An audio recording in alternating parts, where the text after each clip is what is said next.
रतलाम में आदिवासी कन्या छात्रावास गांव बिबडो की छात्राओं का गुस्सा आज आसमान चढ़ गया। हालात ये बने कि सभी छात्राएं पैदल 8 किलोमीटर कलेक्टरेट के लिए निकल पड़ी।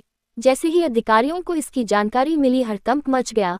आनन फानन में छात्राओं कई समस्या सुनने एसडीएम, एडीएम व अन्य अधिकारी रास्ते में बच्चों से मिलने पहुंचे, लेकिन छात्राओं का गुस्सा इस कदर था कि अधिकारियों को समस्या बताने के लिए इनकार कर दिया। इतना ही नहीं, खुद कलेक्टर राजेश बौथम भी छात्राओं से मिलने रास्ते में पहुंचे, लेकिन छात्राओं ने कलेक्टर को रास्ते में समस्या सुनने से इनकार किया और कहा कि अब हम पैदल कलेक्टरेट पहुंचकर ही समस्या बताएंगे। और सभी ने कलेक्टरेट की ओर पैदल मार्च कर नारेबाजी शुरू कर दी। एसडीएम और एडीएम छात्राओं के साथ कलेक्टरेट तक पहुंचे। यहां छात्राओं ने कलेक्टर के बाहर धरना शुरू कर दिया। कुछ छात्राओं को समस्या सुनने के लिए कलेक्टर राजेश बौथम के दफ्तर में बुलवाया गया, जहां आधे घंटे चर्चा के बाद छात्राएं संतुष्ट होकर वापस लौट गई। छात्राओं की शिकायत यही थी कि शिक्षक ठीक से नहीं पढ़ा रहे, पढ़ाई प्रभावित हो रही, वही अधीक्षिका और वार्डन भी हमारी समस्याओं पर ध्यान नहीं दे रही और सुनवाई नहीं करती। इधर कलेक्टर राजेश बौथम ने भी समस्याओं के समाधान आश्वासन दिया है, वही छात्रावास के अधीक्षिका की जल्द निलंबन कार्रवाई की भी बात कही है।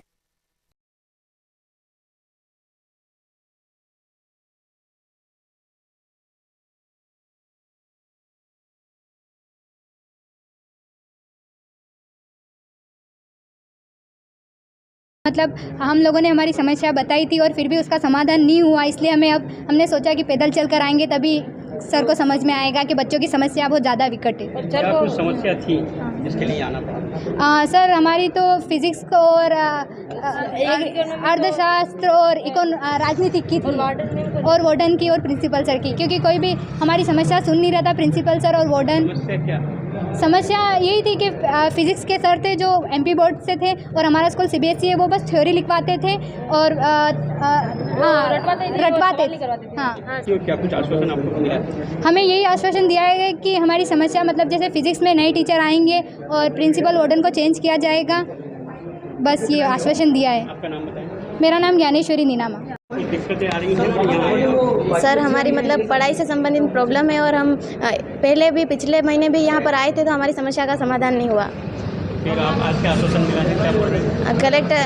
कलेक्टर सर ने बोला कि प्रिंसिपल को और वार्डन मैडम को चेंज कर देंगे और इकोनॉमिक्स और पॉलिटिकल वाले सर टीचर को भी चेंज कर देंगे, ऐसा बोला शाम तक। कन्या शिक्षा परिसर की कुछ बच्चियाँ पता चला था कि अपने परिसर से यहाँ पर पैदल आ रही कलेक्टर कार्यालय। तो मुझे जैसी खबर लगी, मैंने तत्काल जो है अपना एडीएम को एसडीएम को भेजा था, लेकिन वो मानी नहीं। उसके बाद मैं स्वयं भी रास्ते में गया था, मैंने उनको रोका कि मुझसे बात करने आ रही है, तो मैं स्वयं उपलब्ध हो गया हूँ। लेकिन उन्होंने इस बात पर वो जिद पर थी कि कलेक्टर कार्यालय में बात होगी। तो जो टीचर्स हैं उससे उनको उनके जो पढ़ाने के तरीके हैं उसके संबंध में उनको थोड़ा सा है कि उनका पढ़ाने का तरीका ज़्यादा अच्छा होना चाहिए, और अधीक्षिका के व्यवहार के प्रति भी उन्होंने शिकायत करी है। तो उस पर हम में बात करेंगे और हम उस पर कार्रवाई कर रहे हैं। जो अधीक्षिका है उनको तत्काल प्रभाव से हम निलंबित कर रहे हैं, और जो उनके सब्जेक्ट्स के टीचर्स की समस्या है तो हम व्यवस्था कर रहे हैं ताकि उनको अच्छी से अच्छी पढ़ाई मिले। सर, ये बालिकाओं का कहना था कि ये समस्या हमने पिछले 2 महीने पहले भी बता चुके थे, लेकिन प्रशासन ने ध्यान नहीं दिया और उनकी पढ़ाई जिसके कारण प्रभावित हो रही है और वो सब 12th